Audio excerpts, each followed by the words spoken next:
Welcome back, guys, to Phoenix Wright Spirit of Justice, where last episode everything kind of went to pot as we started our second day of trial, as waiting for the Divination Seance, and nothing happened, nothing came. But we found out why that was, as Zeh'lot was not using a real name. Let's put it that way, after finding out his true name, thanks to an identifiable mark on his neck, we then were able to perform it, and now having seen it, only the prosecution is happy. So tell us, Protagonist Almighty, what is conclusive evidence you have found? The Plume Punisher theme song the deceased heard. Please consider this item here. It was confiscated from the accused during her interrogation. Hey, that's my Plume Punisher strap! When you press the Magatama on the Plume Punisher's belt,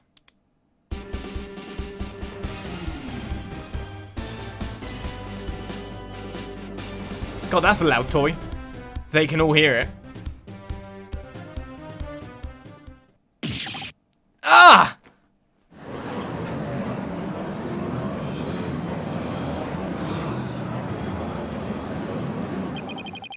It seems the accused inadvertently pressed the button in the midst of her crime.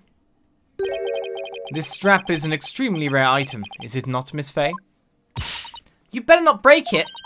There's only one of those in the whole wide world. Oh, incrimination. Maya, no!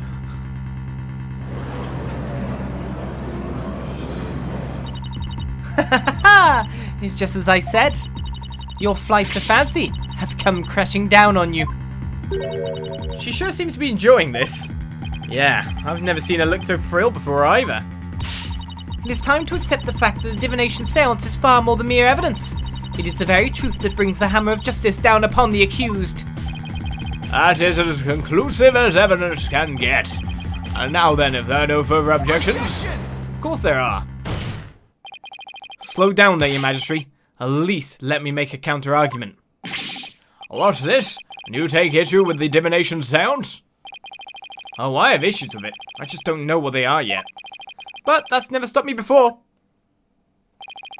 A divination seance is not the absolute truth. It only becomes the truth after it's been interpreted correctly. You do not know when you are beaten, do you, foolish lawyer? I am the only one who speaks to the Mitama of the deceased.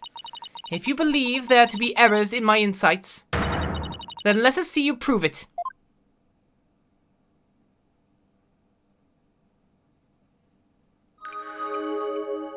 And so let us see the insights. Tell us what you think. Tell us your interpretation. Let us mess with it. Because usually, you'll give us an opening. The victim was offering up his prayers. It was the night of the rite. The pattern on the plaza's ground was visible in the darkness. Then, someone was there. And the theme to the Plume Punisher filled the air. The accused held the victim down and plunged her dagger into his upper back. The blaze struck true, and in that instant, he departed from this world. That is everything the deceased experienced in his final moments. Her benevolence's insights have painted a detailed picture, both vivid and true. I didn't notice any holes there, no. As they stand now, those insights are really stacked against us. I'll just have to go over each and every one of the deceased sensations very carefully.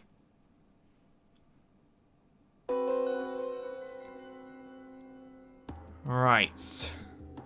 Plume Punisher theme starts there. Oh, okay. Is the fact that it's pulsing interesting? Alright, let's look through this again. Play it for me. Play it for me, Sam. So the Gingil first. So he smells something. What's with the smell flickering?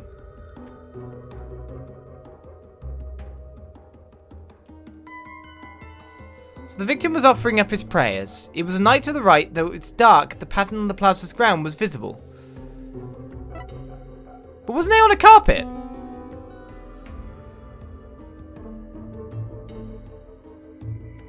I'm thoroughly confused. That looks like stone to me. I'm really confused. What am I going for here? Alright, then someone was there and the fumes of the plume punisher filled the air. The accused held the defenseless victim down and plunged a knife into his neck. The blade struck true, and in that instant he departed from this world. What am I looking for here?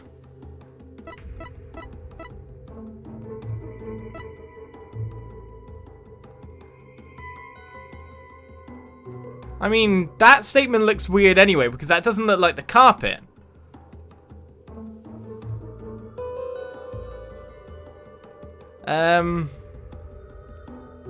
Is that what I'm going for? I'd like to know why the smell flickers as well. Oh! Ah! Smell!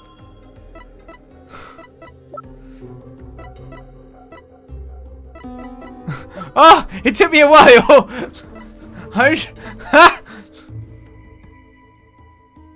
Yes! The family photo was taken during the Feast of Blessings, where it's customary to partake in dishes made with gingil. That's the weird thing here. These dishes are only prepared during the feast, which starts at noon on the day before the rite and must be finished by 3 PM the same day. So if this was at night, was it visible, this would place this in the exact wrong time. Got it! Finally! Oh my god, the smell is obviously the thing that stands out. I mean, the Plume Punisher thing stands out, obviously, massively. The heavy weight, then what we see visually is really throwing as well. And then, of course, like, the actual pain and all that. I mean, there's lots of stuff going on. The odd one out in all this statement is obviously the gingil. So I should be focusing on that earlier as well. But the floor, like, isn't that supposed to be carpeted? That was drawing my attention and just diverting me. I didn't know what I was going with. But now I think I know what we're going for. So it was the night of the rite, though it's dark, the pattern on the plaza ground was visible. Okay. Wait a second. Oh no, wait a second. It's only the second line is kind of filled up here. So what bit am I mixing this to?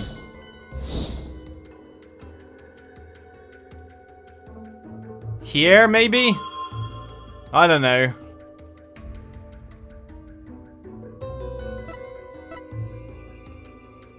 I think it's going to be that then. The smell and the statement puts the time of death at the wrong place in time, right? Let's do that. But then that's present throughout all of it. But then it's definitely the statement, but I don't know what the hell, like, part of it I'm supposed to do it to. So surely it should just be everything, right?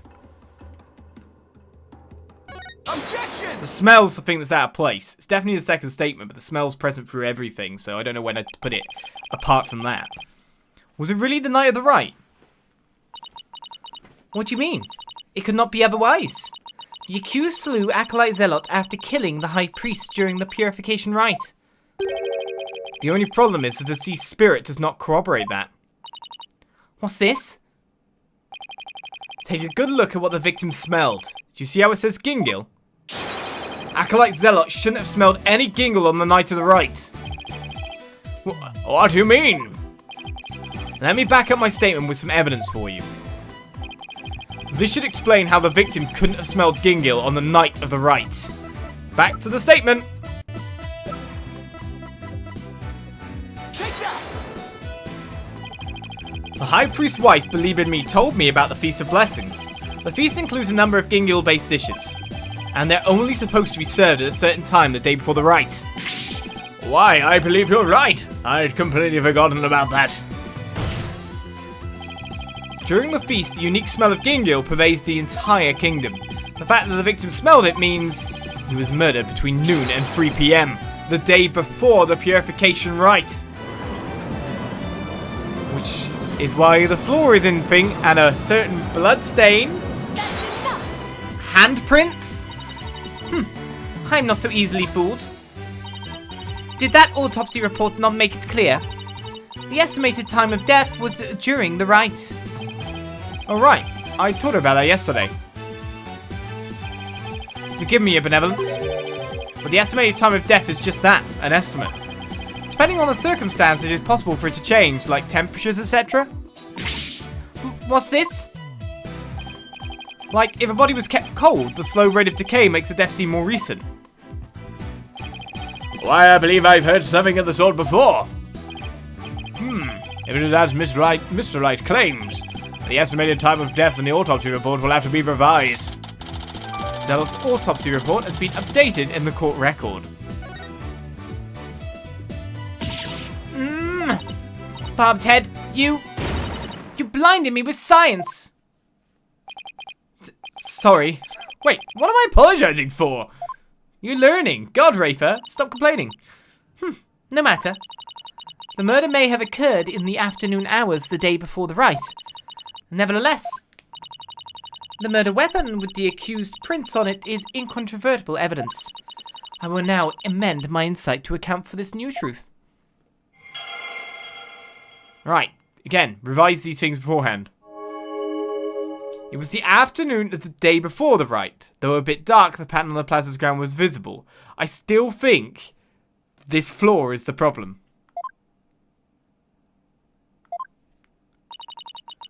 The time of death has been corrected, leaving my insight infallible. Nick!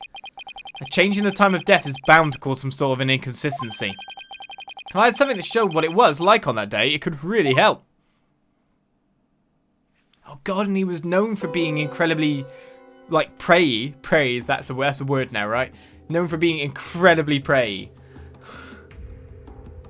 So if he was first there praying too, no one would bat an eyelid that he was already starting early, right? And this explains the bloodstain, or the lack of. So it was afternoon of the day before the rite. Though a bit dark, the pan on the plaza ground was visible. As far as I'm concerned, that is my thing. So, a bit dark, the panel plaza ground was visible. It was afternoon of the day before the rite. We've moved the day, but then there's no carpet here. Can I now bash myself at this thing? Can I have a go at that now? Again, does it matter whenever I, like, pause this and just give it a go? Because it's the second statement no matter what. Let's pause it there. Just press pause whenever it comes up. And basically, sight anywhere on the floor is pickable at this point in time. Shall we go with that? Objection! Because this is going to be a problem at some point. The change in the date and the time of the crime has caused a new inconsistency to surface. I'm guessing the carpet wasn't there until a certain time. What's this? Ah, you're making that irritating face again. Cease that at once. Sorry, but this is the face I was born with. Now let's focus on what is important. What the victim saw in his final moments.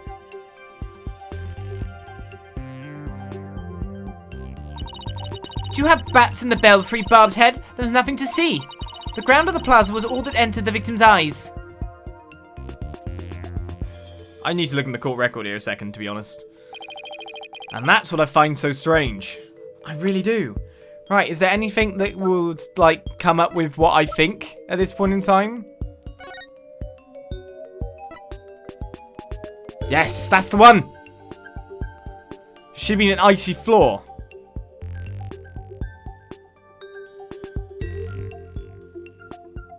If I'm right, anyway.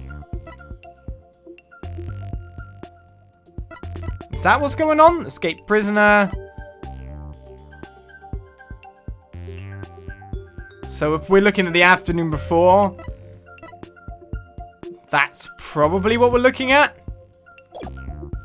So there should be ice on the floor. There isn't ice on the floor, which now states that it was done in a completely different place.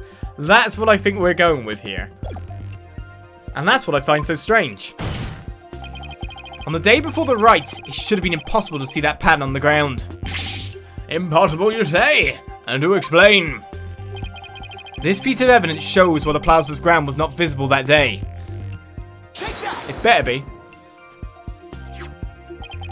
This newspaper has an article that is tiny in size but huge in importance. It says that the ground was covered with thick white ice the day before the rite. What? But... Nothing to do with the carpet then. The victim did not see so much as an ice cube on the ground. Exactly. And so we must ask, what was the victim looking at in his final moments? If you have something to say, then say it.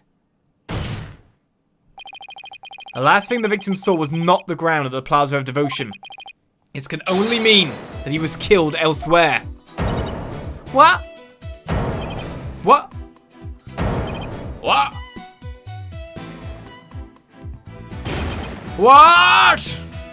And then where do you propose the victim was actually killed? Yes, tell us where. Otherwise, your argument is worthless. About that? I hadn't gotten to that part yet. Well, the problem is that I'm ahead on that part. I just needed to get myself there. Any ideas, Maya? Let me think. Well, it's somewhere green and shaggy, right? Right, but where could that be? Green and shaggy? What is it, Barbed Head? Giving up already? Not at all. Now, where have I seen something green and shaggy? This shows where the victim was killed. I know exactly what I'm going for here. Hello! And look at the handprints. The beautiful, beautiful handprints. Take that! A secret hideout the rebels were using. Rebel hideout? There was no such place anywhere on the floor of that chamber. You're absolutely right. There's no place on the floor anyway. Then what did the victim see in his final moments if not the floor of the rebel hideout? This is what the victim saw in his final moments. It is this stone right here. Take that! The shaggy green surface the victim saw was one of the moss-covered stone slabs. As you can see, there are two distinct hand-shaped impressions in the moss here. I believe the victim was killed while he stood there with his hands pressed against the slab. Objection. That does agree with the Seance vision. However, one cannot definitely declare they are one and the same. I concur. There is no proof that a murder occurred in the rebel hideout. Indeed. What evidence do you have of this? I've already shown you the evidence. What do you mean? Please take a look at this second version of the photo I just showed you. You can see the results of the luminol test I performed in the rebel hideout. This is proof positive that someone has been bleeding in front of that stone slab. Remember, the water was red before they got there. Is this true? This information has already been provided to the police. Detective Sky, to whom does this blood belong? We thought it was the High Priest blood that flowed in from outside. So we haven't tested it yet. Then you must do so at once. Yes, Your Majesty. I thought you loved doing forensic testing, so why the hell haven't you already done it? That seems out of character for Emma. It appears the police have finished testing the blood. Detective Sky, your report, please. The blood found in the rebel hideout belongs to Zeh'lot, just like the defense claims. Detective Sky, do you realize what your blunder has done to me? When this trial concludes, I want to see you in my prayer chamber. There, I will deliver a joyous sermon onto you for 8 hours straight. I'm really sorry, but please, anything but that. Nick, maybe, just maybe, this is the chance we've been waiting for. Yep, it would seem so. I hate to do this to Emma, but go for it. It's full speed ahead. We're just doing our jobs. The victim was killed in the rebel hideout the day before the purification rite. Then, his body was moved to the Plaza of Devotion by someone we've yet to identify. So when we thought we saw Acolyte Zeh'lot praying during the rite, he was already dead. Ha!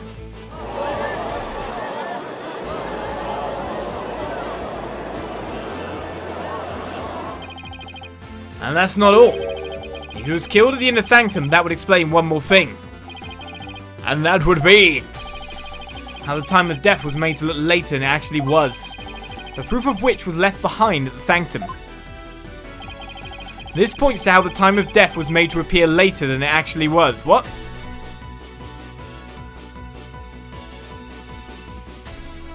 Something does? Do you mean the snow? Oh! Oh no! You do mean the snow! You literally mean the snow! I don't know. Is she even hidden in there? But isn't it the dugout area by the broken lantern? Like, was he buried underneath the snow, maybe?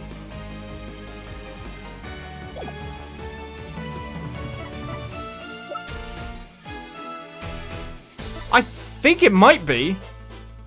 Ah, shows the high priest's body. This one. And the shoveled out area. He was buried under the snow. You're kidding me. Literally nature's freezer. Ah! Take that! Why? These are for the inner sanctum. I like to focus on this one. The proof is right here in this photo. This is how the time of death was made to appear later than it really was. Do you see how the snow has been removed from this one spot only? That's because it was used to keep the victim's body cold. And that's why the time of death wasn't what it seems. The time was mistaken, and the place too. And just what do you believe that proves? That my client is innocent. What are the fingerprints on the dagger? And the plume punisher theme the victim heard? You have failed to address these two key pieces of evidence. Ah, I see your point. Wasn't this your big chance, Nick? Yes it was, but I really think opening the difference in location can invalidate. It can! Either the weapon or the theme song from being used as evidence against you. You can definitely do the theme song. Actually, that might be possible. At least for one of them. Really? What's this? You say you can contradict our argument for a key piece of evidence? Very well, let us see you try. Nick, take a good look at the rebel hideout photo. Oh! My defense can invalidate this piece of evidence. The Plume Punisher theme. The Plume Punisher theme? And how do you intend to support such a claim? Since the murder happened in the rebel hideout, there's something there that played the theme song other than my client's strap. It wasn't the strap. Is this true? The item that played the Plume Punisher theme song was this. The Plume Punisher limited edition super clock. Take that! This is a Plume Punisher alarm clock. I believe the victim heard its alarm go off.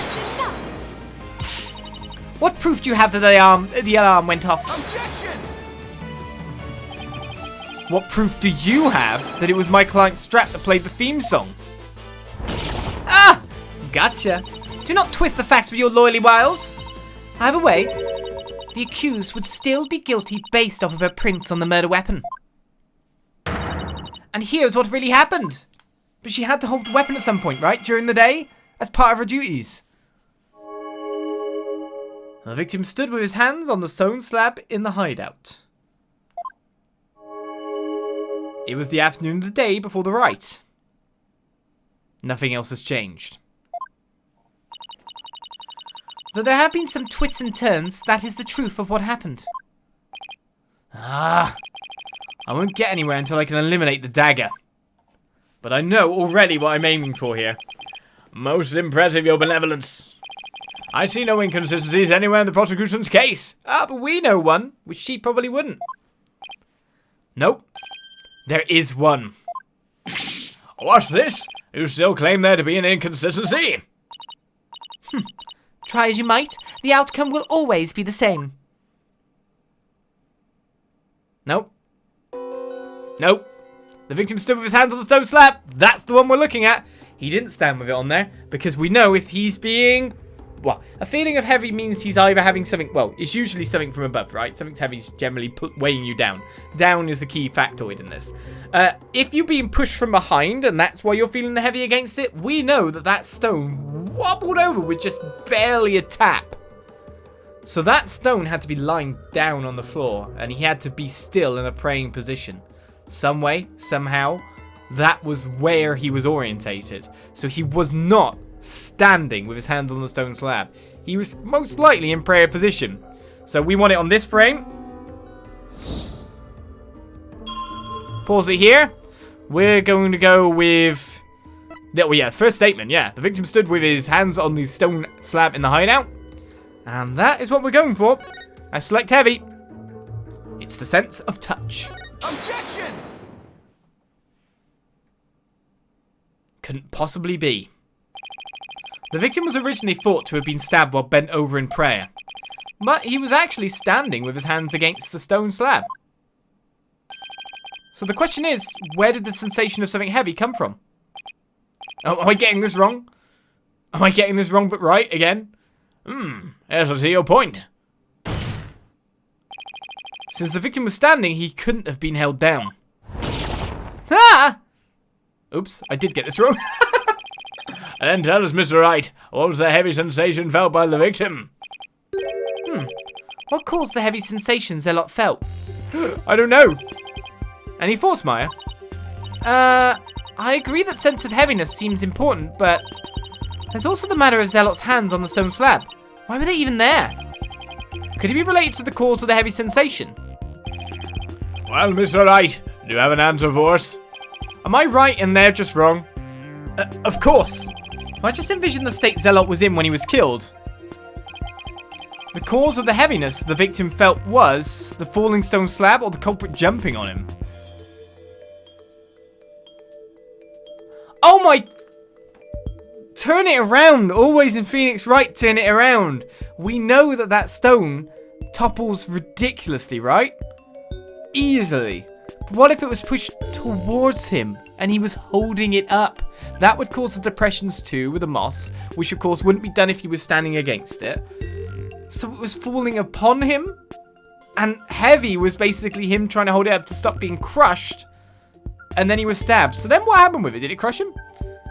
Interesting. There's no obviously crushed stuff. I'm going to go with the first option then. The only conceivable cause is the stone slab falling over, trapping the victim underneath. What? Oh. The stone slab came falling down on him, crushing him underneath. Right. That was the cause of the heavy sensation the victim felt. I bet you object. This is a bit far-fetched. While your theory is impressive, you have overlooked a key fact. The victim was not crushed to death. Rather, he was stabbed. Oh yeah. Look at the place of body. I don't know anymore. Whatever. Or do you claim the dagger was plunged in after the slab had fallen on him? Yes! Plus, had the killer been behind the victim, they would have both been crushed together. Well, would you care to explain? Sure, I'd love to. That doesn't mean I can. Warbad statue, anyone? How could the dagger have been plunged in after the slab fell on the victim? The killer couldn't have plunged the dagger into the victim after the slab fell on him. But what if the murder weapon wasn't what we thought it was? Well, there were other weapons in the rebel hideout. But the entrance to the hideout is right by the stone slab. There's enough space between the two to use any of the weapons found within. Yeah, there's not much space by the entrance, is there? So what was the real murder weapon then? I better think of something. If the murder weapon wasn't the dagger, then the dagger must have been plunged into the victim after he was already dead. That means he was stabbed at least twice, but the autopsy doesn't mention that.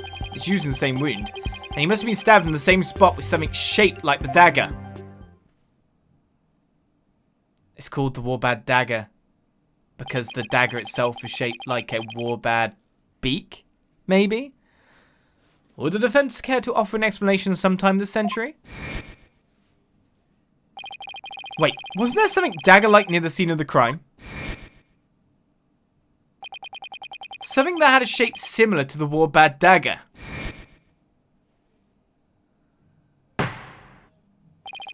Present your evidence at this time, Mr. Wright. This shows what really killed the victim. So what am I going with here? Covered in blood? I think it's that. Is this what I'm presenting? It's not a very good shot of it, but... Take that! Is this not the photo from the scene of the High Priest murder? Are you suggesting the murder weapon is hidden herein?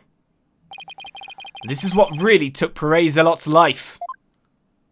Let's present exactly this. I mean, it's covered in blood and it wasn't that guy there. Unless that guy was stabbed by that in the end. Take that! Did I present the wrong place? And just how would that have stabbed into the victim? Whoops, I think I flubbed that one. Oh, no I didn't. I think I just slightly did the wrong spot. Damn it. Your barbed head would have made a far more effective weapon. Indeed. Perhaps the real murder weapon was the defense's own cranium. You won't be laughing after I show you what really killed the victim. Well, you will not be laughing after this penalty either. Don't give me a penalty for that. Oh, first penalty. Youch! For a misclick. Let's try that again. It's right here in the photo. The sharp object that took Zeh'lot's life. Okay, this time I'm going to present further down and not the beak. Take that! What? I presented the beak! That's what did it! But that is the Warbat statue! Indeed it was! Thank you for giving me a penalty I did not deserve as we end another episode of Phoenix Wright. Due to a misclick, we have taken a penalty. Spirit of Justice continues next time as we are on a roll. Change the place of the murder, change the time of the murder, change so much! Will that change the culprit too? We'll keep finding out as we delve deeper and deeper. Will all these insights be busted? Next time. I'll see you then. Bye-bye.